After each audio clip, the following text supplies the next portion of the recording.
Morgan Parker is a man on a mission to ride his motorcycle from Hong Kong to Brisbane, Australia on a voyage that will see him travel through 10 countries and in the process raise awareness about 10 of the most important charities across the region.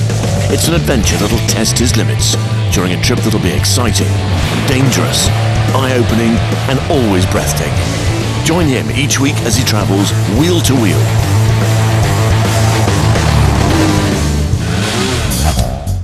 With a fixer on his tail, we join Morgan as he tries to cross the Cambodia border on his way to see New Hope in Siem Reap.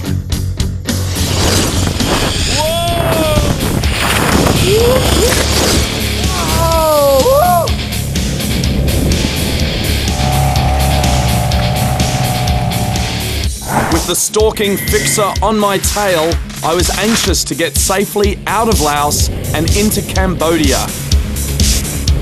Riding south on the rocky roads to the remote border gate, I prayed things would go smoothly with the officials and my paperwork. I've just crossed over from Laos to Cambodia through what is a very small, underdeveloped crossing. It's the best crossing I've ever had. The whole process only took 25 minutes. Could not have hoped for anything better.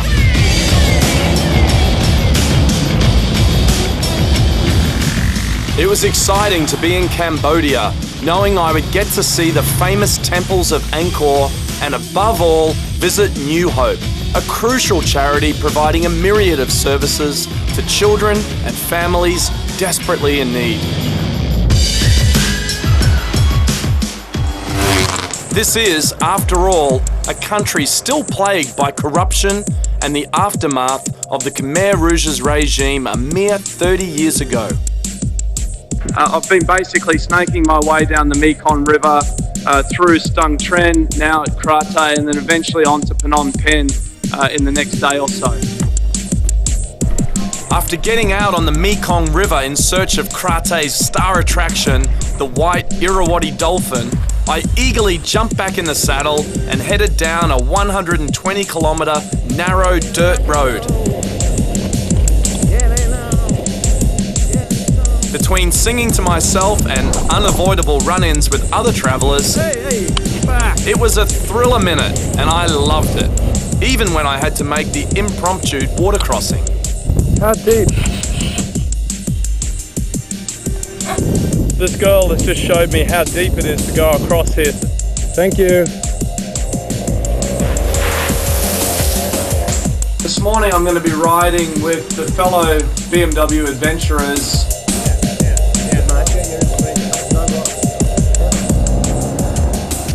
My name is Ronnie Borragera.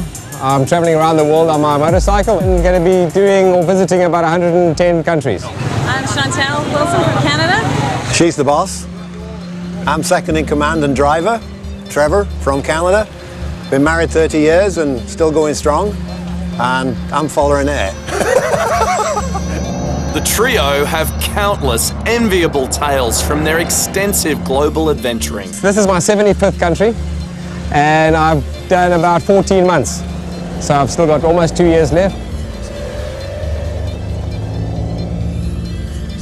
Spending time with these guys helped me put everything in my own life into better perspective. I went from a very stressful position where I had thousands of people working for me and just closed the door and all that and walked away from it.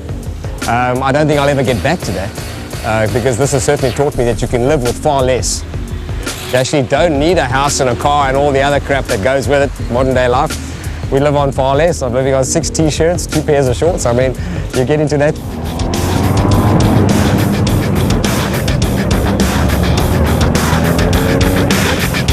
Riding with other adventurers added a new, relaxing dimension to the expedition. For the first time, I could share the burden of cutting through Southeast Asia's chaotic traffic.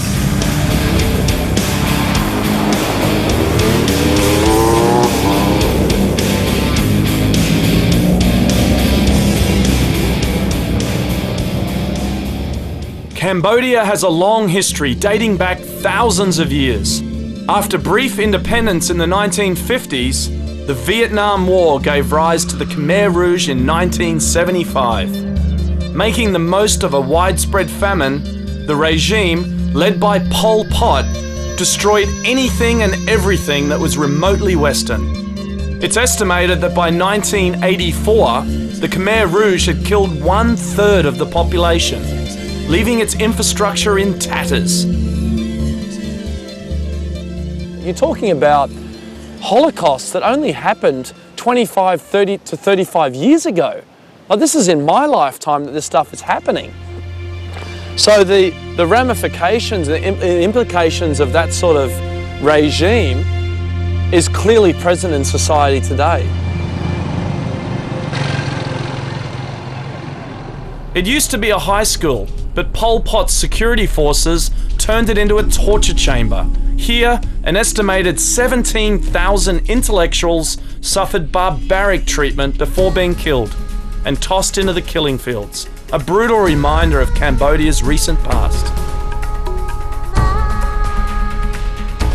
It was all sobering, to say the least, but it came time to leave Phnom Penh and make my way to Siem Reap and New Hope. There, I would also say goodbye to my fellow riders and hello to my family. Yeah! The next morning, it was a short ride out past the 5-star hotels of central Siem Reap and down a dirt road to New Hope. I was struck by the stark contrast just a few hundred metres away as I descended into the filth and poverty of the slums. But the smile returned to my face as I was greeted by 200 cheering children. What a welcome! Oh yeah! Fantastic! It was amazing. How you doing? Harry. Nice to meet you.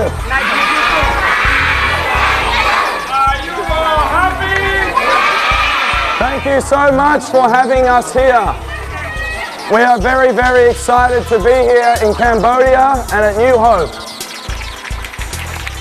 Little did I know, the moment I stepped into New Hope's surroundings, my life would be changed forever. Hello.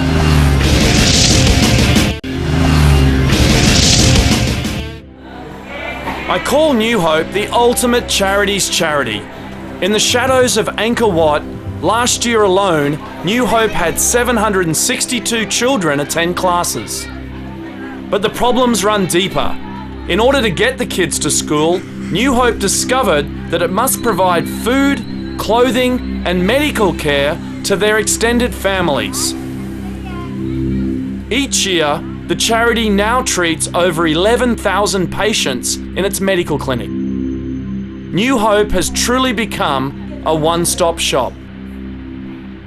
New Hope was started by one local man, Kemshaw, a 29-year-old who was part of a family of 10, whose family was so poor they ate rats to survive. Through sheer determination, he learnt 4 languages and realised that education is the way out of hopelessness. I can say that I promise to start a project or the school to provide free education and provide for the hospital and provide the food, that everything that I think. Welcome to everyone once again. Kerry, an Australian, is another key part of the organisation. She joined after seeing what Kemshaw was trying to achieve on his own. This place was filthy. It was like one big tit, basically. Karaoke girls everywhere. Their children were naked in the streets. People were hungry. And this, I'd never seen anywhere else like this. Kerry believes she can create awareness for New Hope on a global scale, so it receives the donations it desperately needs. Our main aim is to basically keep the adults and the grandparents alive and feed them as well, while we educate the children. So we provide education to the children, food to the families, and provide free medical care. The more I listened, the clearer this inextricable link between delivering education and providing essential life services became. Well, we first started off with education, and we thought, well, education is the key. But how do you get children to come and educate if they're the main income providers for their families, Right. collecting rubbish? You got Most this- of the parents are sick. Right. So you've got a health issue there, you've got a food issue. So it's just extended from there. So that is why we created the medical centre and then the outreach as well. With years of experience, Kerry and Kemsaw understand the challenges faced by their community and how to achieve results. When I go in to tell the parent how education important, and some parents say, Kemsaw, I'm not, how can I send my kid to education because I was starving. I don't have a ability to earn money to provide for the clothes, for a bicycle, for the school supply, and I need my kid going to baking. I write for the background about the family to find a sponsorship by the Just Giving. I say, if I can looking to find a sponsor to sponsor the rice, but make sure my condition is you have to send your kid to the education. Compounding all of this is another issue. Women who are caught in the cycle of poverty find themselves in the sex trade, leaving themselves at risk for unwanted pregnancies and the potential for AIDS.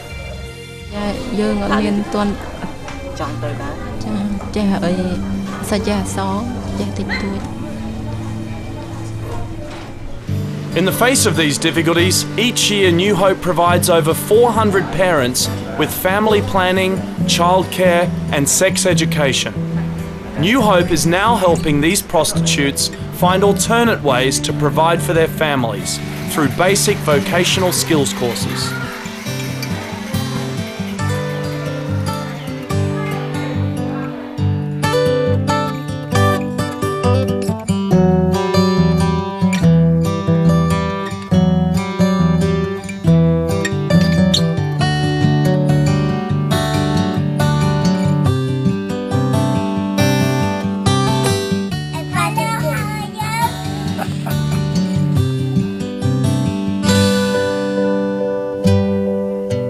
The clinics, staffed by professionals, see a myriad of ailments that are simple to cure, but shocking to see. The growth has grown so rapidly, the skin is starting to split. This lady came to us a couple of days ago with all of these huge growths all over her body, more here, covered. We have no idea what they are. And extreme cases of cancer. How old is she? About 12, and unfortunately her parents believed that they didn't understand about cancer, so she was using Khmer medicine for like 6 or 8 months and the tumour spread right up to here. Lost her arm. And lost her arm. Domestic violence, facial swelling, leg rashes, it's all in a day's work here. And that's not including the homes that New Hope volunteers visit on a regular basis. To put it in perspective, this property has water which comes from a pump. Yes. There's no power. No. There's No sewage. No toilet. No. Nothing. Nothing. Right. But we've given them a bicycle, so at least they've got transport other than Right. walking. During our time at New Hope, it seemed like we'd seen it all. The old lady coming in for rice, the hopelessly ill patients and families in feces-filled shacks. But there can, and in some cases is, a brighter future. And that's why this organisation continues.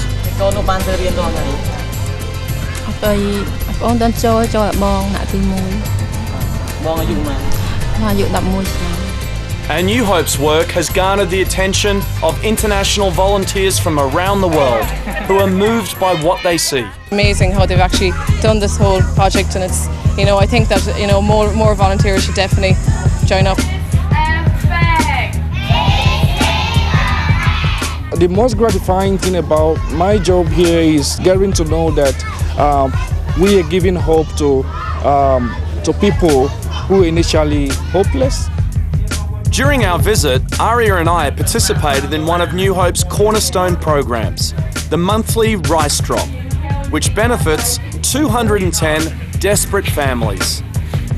It was a moving experience for us to look directly into the eyes of those most in need. Some people say to us, why are you giving them rice? Why? It's the old story about, you should be giving them a rod and teach them how to fish. Don't give them fish, teach them how to fish, That's right. We're doing both. Yeah. Basically, you can see with most of the families that I've introduced you to, the sickness, the disabilities, the illiteracy, these people are working. They're earning as much money as they possibly physically can earn. They still can't feed their families. Yeah. So while we're teaching them to fish or teaching the children how to fish, who's going to feed them? You've got to keep them alive. Right. That's right. New Hope receives no government help and relies on donations and volunteers from around the world. It's an organisation built on compassion and commitment to help others. I love the children. We've got 12 children who have to live with us in the shelter home, and I love them to death. I just love waking up every morning and seeing them and giving them big hugs, and I don't really think past that. I don't think that we've rescued them from their environment. I don't think past that. I just enjoy being with them. But when I look into the eyes of the mothers that come in that have been abused and raped, that are sick and are dying, and they hug us with such gratitude, and I know how they feel, and yeah, that's what keeps me going. And for the inspirational founder, Kemsor, his vision is simple. I would like to see the people not starving anymore. I would like to hope like create set up a business to help people. And in the future, like many people and much better and better. Kemsor, Kerry, I want to thank you for the time that you've allowed me to be here with you. I can't say how affected I am. Thank you. I really thank you very much, Mark, and your family. I really miss you very much, and thank you for your hope and raise money for support New Hope. I really thank you very much and wish you all the good luck. And I hope to see you next time. Thank you very much. Okay. Thank you. I'm sure it's overwhelmed, Morgan. Thank you for giving me hope as Amazing. well. He can't, believe it. Thank you very much, Morgan.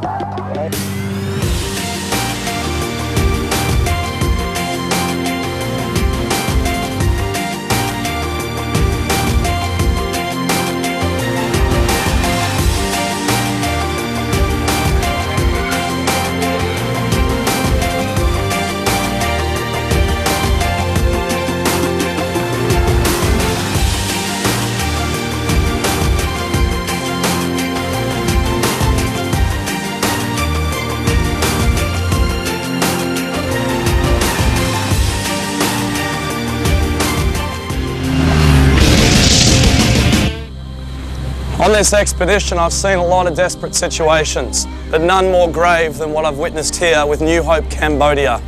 Lives in tatters, despair everywhere you look, each story worse than the last. But through education, this cycle of poverty can be broken. New Hope's difference is that they're keeping people alive with food, shelter and clothing, and in particular medical care for all the terrible disease and illness that's affecting these people. You can't break the cycle without education. You can't educate unless people can come here and learn at the New Hope School. I'm absolutely blown away by the number of stories here brought to life in such vivid, intimate detail by Kemsor and Kerry, the principals that I've come to know and love. These people are changing the world. I celebrate them. They're champions in my mind.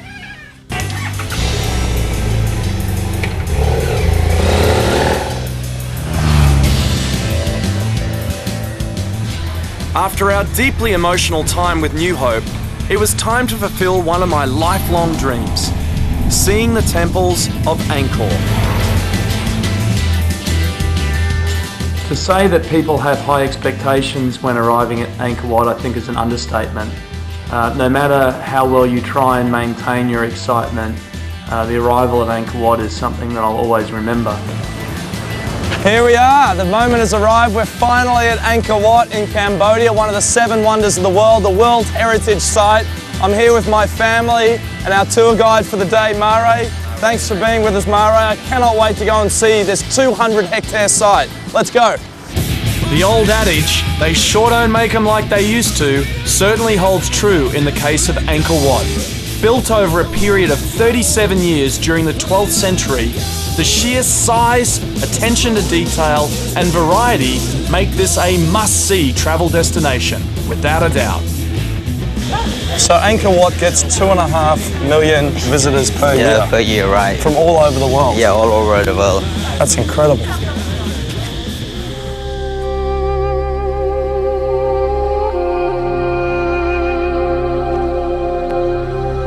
It's hot and crowded throughout, but the temples are remarkable in every way. We could have spent days exploring them. Absolutely mystical scene here in Ta Prohm. Yeah, Ta This looks Prohm. very familiar. Why is this so familiar to us all? This is a famous spot from the movie of the Tomb Raider. And we can see one of the spunk tree inside and covered by the triangular figs. Many roots hang down. You can see two different trees, one inside and one outside. Absolutely awesome. Yeah. How many other trees are like that in this particular temple? Cannot count Many, it. yeah. Many of them. It's like the jungle is Yes. slowly consuming this temple. It's got an awesome look about it. Yeah. One of the most fascinating temples for me was Bayon. So we're only 2 kilometres away from Angkor Wat at Yeah. Bayon. This looks so different to what we saw there. Yes, that's this one of the Buddhist temple is a bit different from the Hindu temple. One of the building in the middle of Angkor Thom that we call Bayon, B-A-Y-O-N. One of the complex, it was very complicated. Many tower, and each tower have 4 smiling faces. In that time, the Buddhist monk, they represent for 4 affections of Buddhism.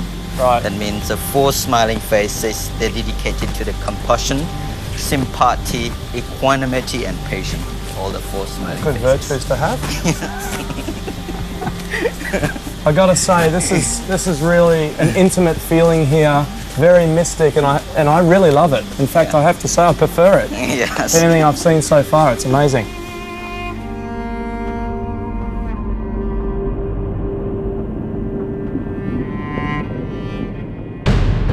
But there's a sinister side to Angkor Wat. We learned that a company in Vietnam actually owns its commercial rights, and this made my blood boil. And now 70% of the ticket price that you pay, which is $20 a day, to visit one of the 7 wonders of the world, and really the key jewel in the crown of Cambodia, goes to a Vietnam petroleum company.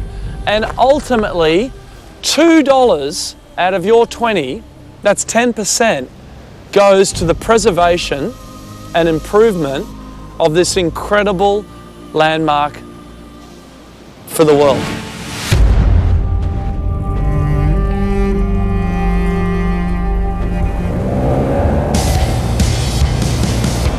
Siem Reap's other big tourist attraction is the floating village. I got no idea what to expect or what it's all about, but we've got a boat and we're going to check it out.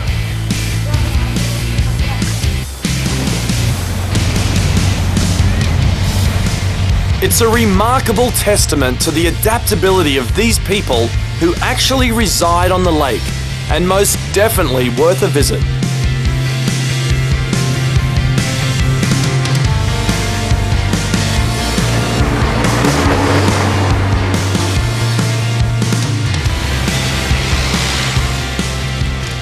You spend a bit of time in Cambodia and you can't help but have mixed feelings.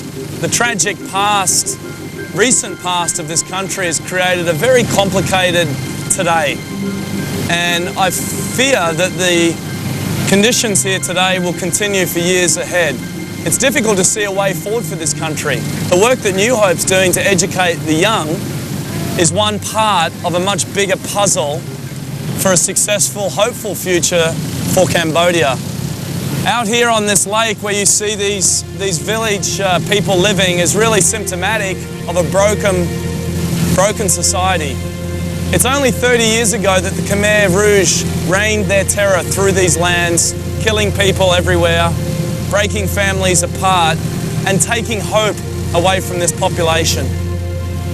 The lack of education, the low levels of literacy, and a general lack of industrious nature that you see elsewhere across Asia fills me with concern, and it makes the work that New Hope's doing that much more critical so that hopefully the next generation of Cambodians can find a way forward.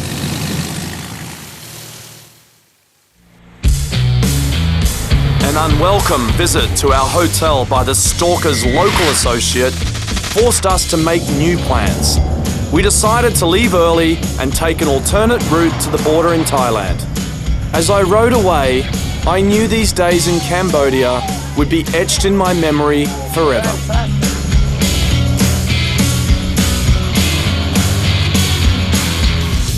Emotionally and physically drained, with 5 countries down and 5 to go, how will Morgan handle everything that Thailand has to throw at him? Find out next week on Wheel to Wheel.